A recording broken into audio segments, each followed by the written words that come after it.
Nandyan po pala kayo. Kumusta po? Ako po si Anika at kwentista niyo ako.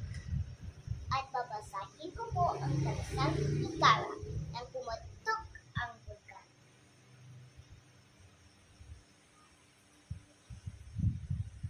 Ang kalasag ni Kara nang pumutok ang bulkan.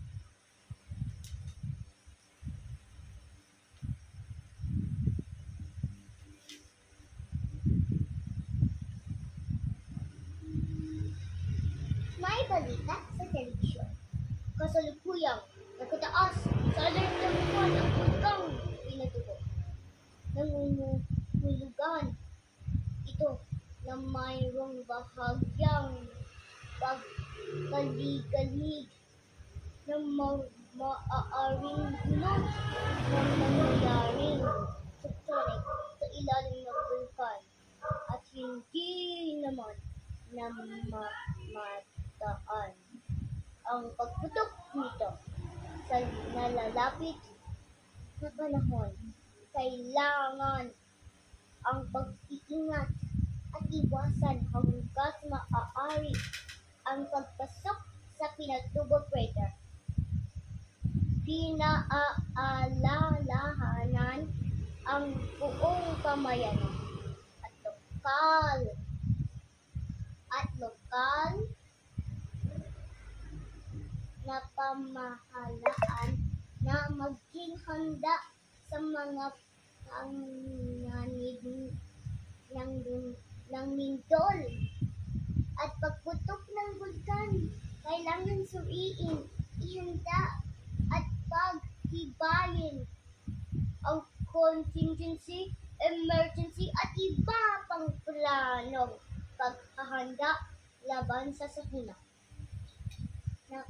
Napanood ito ni King at agad niya itong sinabi sa Indo, aka Nanay, at Papa, aka Tatay niya. Nagkaling sa pangunuha ng kamote at pulo sa kabundukan.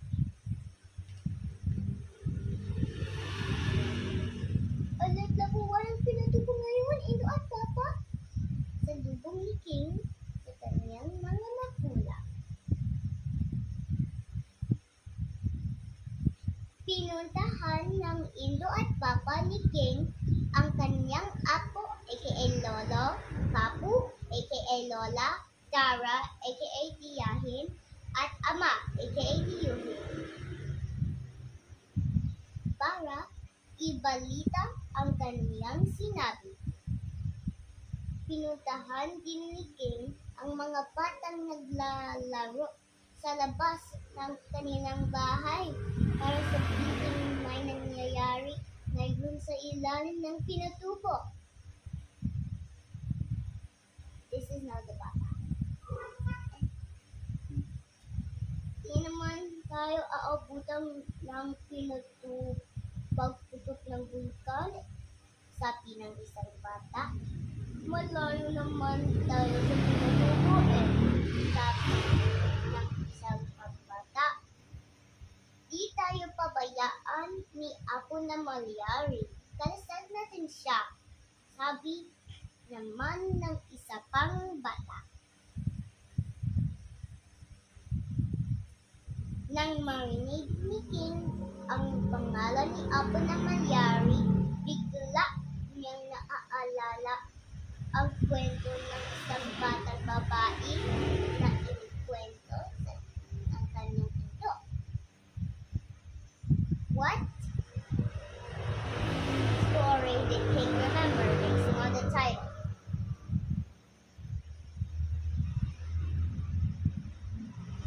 If you said Kara, then you're right. Di tayo pabayaan ni Apo na malyari, Kara, sabi ng isang matanda sa atin. Mahina lang siguro ang pagsabog. Di naman ito narinig dito sa bell-bell. Tugtong pa niya. Pero di ako mapakali. Lalo na ang Apo at Papu mo, kilalang kilala namin ang Pinatubo.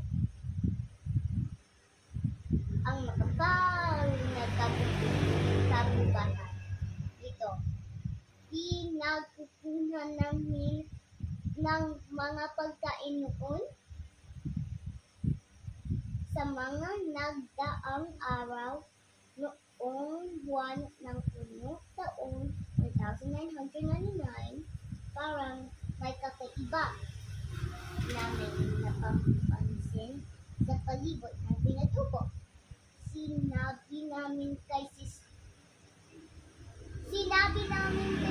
Emma ng isang misyonaryo sa pamaganan ang nakita naming pagpusok ng pinatubo.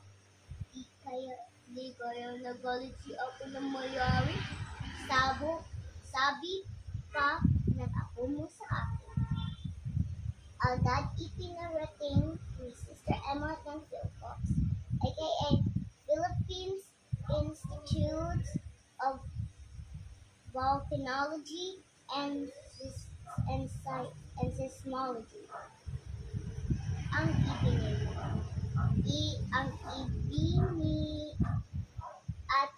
ibinalita namin sa kanya at sinimulang bantayan ng Philpox ang pinatubo. You remember what Philpox is? Philippines Institute of Volcanology and Seismology. At dumating na ang isang kalamidad. Pinaligtas na ang mga nakatira sa malalapit na baryo ng nasa paanan ng pinatubo. Radyo lang ang nakaaabot sa mga liblib na pamayanan noon. Agad na kumilos ang apo at papo mo nang marinig nila sa balita na kailangan lumikas ang mga taong naninirahan sa loob ng 20 kilometro sa paan ng pinatubo.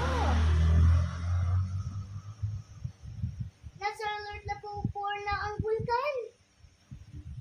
Pinuntahan ko rin ang mga bata para sabihin na kailangan na namin lumikas. Kailangan na nating lumikas. Dito puputok na ang pinatubo. Sabi ko sa mga bata. Paulit-ulit ko itong sinabi. Kahit sa mga batang nakikita ko sa daan.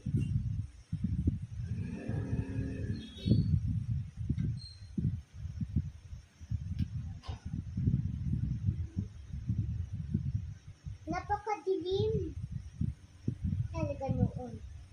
Maya't maya ang mga napakalakas na lindol. Na namin alam kung araw o gabi.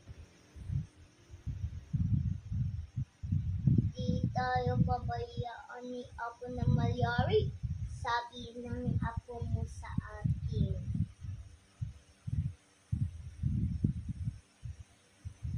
Maraming ang nakinig kina Apo at Papo mo, kaya lumikas din sila. May mga bata nang nasabihan ang kanilang mga magulang na lumikas din. Teka, natakot namin kasi sila. Pero, may di rin nakinig kina Apo at Papo mo. May mga ring pinawelala ang sinabi ko. Di naman siguro lalakas ang pagputok ng pinipil. Di naman siguro lalakas ang pagputok ng pinatubo, sabi ng isang apo. Ayaw kong iwan ang bahay ko, sabi ng isang apo.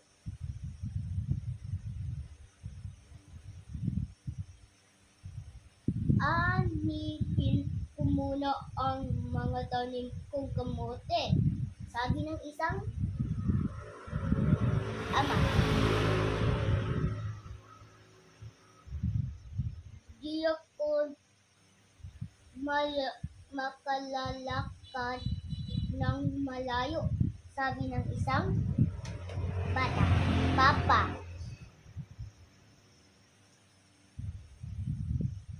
di ako pabayaan ni ako na malyari ang buong makapangyarihan. Sabi ng isang Indo. What do you think they will happen? What will happen to them? That's right, they might die. Umulan noon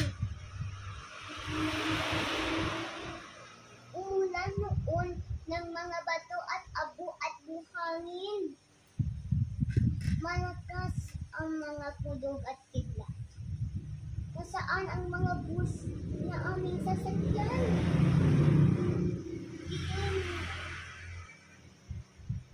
Di namin alam kung saang bus kami sasakay. May mga pinababa dahil hindi pala iyon ang bus na sasakyan nila. May mga napahiya nang pababain sila. Marami na ang nalito. Di nila alam kung saang bus sila sasakay. Di nila mabasa ang nakasulat sa karatula. Nasasakay kami sa isang bus patungo sa mga evacuation center. Dala ko lang noon ang bago kong bag at kwaderno pang eskwela. Nagkakagulo ang mga tao. Parang katapusan ng mundo. At the end of the world. Parang magugunaw na ang mundo. Doon ko sinabi sa sarili ko na kailangan kong mag-aral. Kailangan kong matutong magbasa. Kailangan kong matapos ng pag-aral.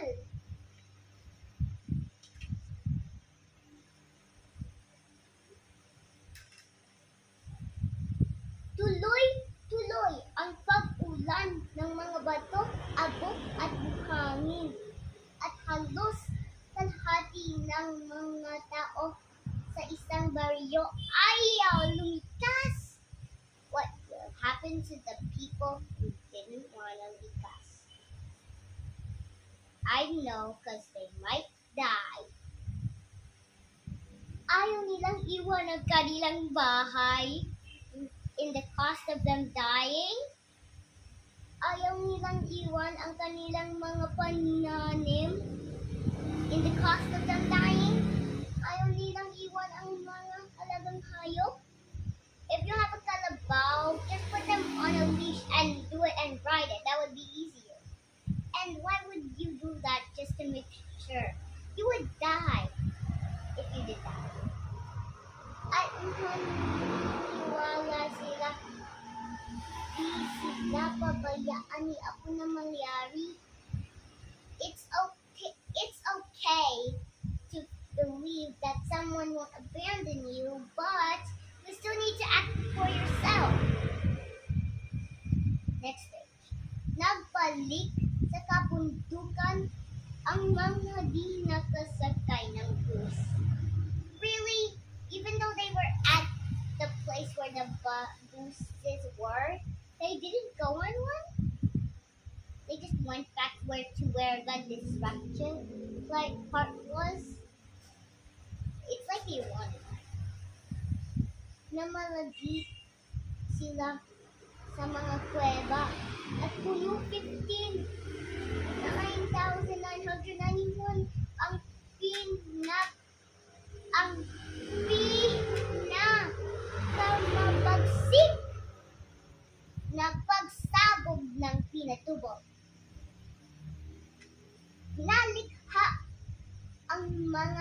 dambuhalag, abo sa kalangitan.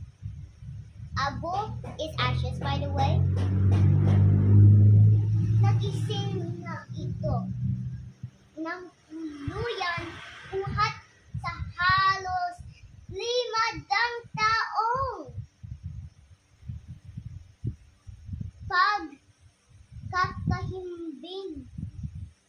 Nagbuga ito ng nakasunsunog at nakamatay na pyroclastic cloud. A pyroclastic cloud is a cloud that comes out of the volcano filled with ashes that when it touches you, like a lot of it, you burn and the ashes will stick you in place.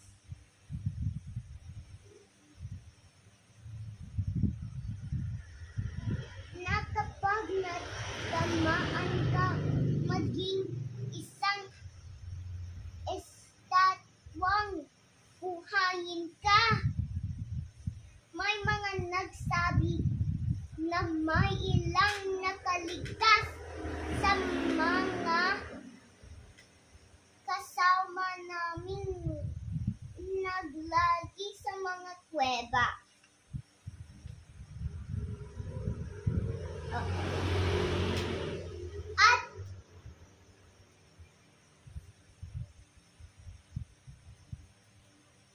At ala una ng hapon doon, dumaan mismo malapit sa bulkan ang mata ng bagyong Dingding. Naging gabi ng ang araw noon, naging lahar ang mga deposito ng abo dahil sa malakas na ulan. Did you know lahar is ashes and water?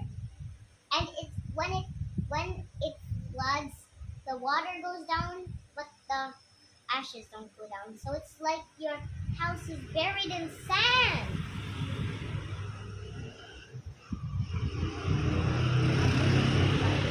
Libo-libong bahay ang nasira at nalubog sa Maragasan. Lahar, maraming ang namatay. Nasa evacuation center na kami noon ng ako at papo mo, kasama ang ibang pang mga lumikas. Fortunately, they got out. Matagal kaming tumira sa evacuation center. Nagsanay akong magsulat sa aking kwaderno. At nang maghusay akong magsulat, tinuruan ko ang mga batang Aita. Teacher Cara, ang tawag nila sa akin. Kahit bata pa rin ako noon.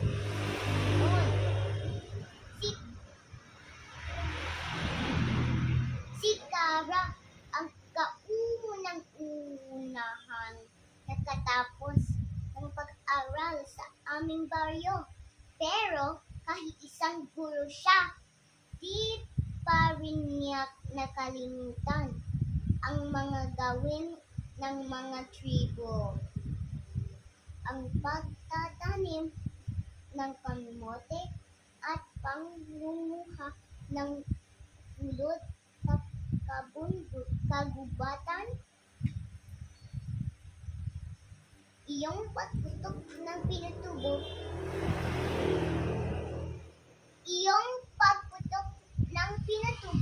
ang dahilan kung bakit dito tayo nagkatibra ngayon. Kwento ni Indok. Malayo-layo na ang tayo sa Pinatubo. At pagkakalayo natin sa Pinatubo, naging malapit naman ang paaralan. Kaya na kapag-aral ako noon, dagdag ni Indok. Kaya kailangan makatapos na rin ang pag-aral, King, sabi ni Indo.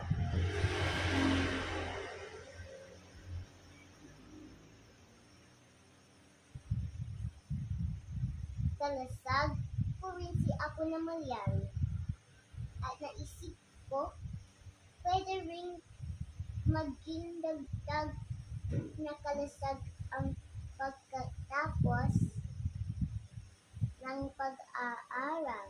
Ito ang pangarap ni Indo para sa akin. Kilala ko rin ang Pintubo. Ilang beses ko na rin napuntahan noon kasama ni Papa. Pero nakilala ko ito sa kwento pero mas nakilala ko ito sa kwentong ng Batang Tara. Sika. Nang magising ito buhat pagkakahimbing noon. Di pa ako ipinampanganak.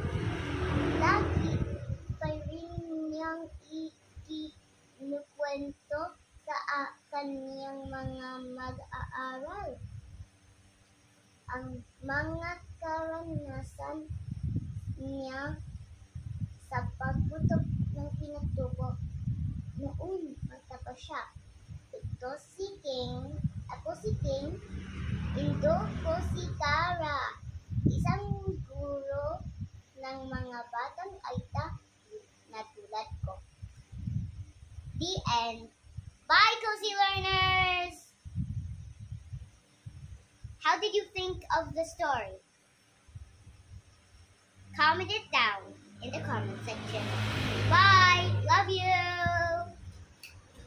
See you next time! And did you able to read with me? And if you did you enjoy it? And bye!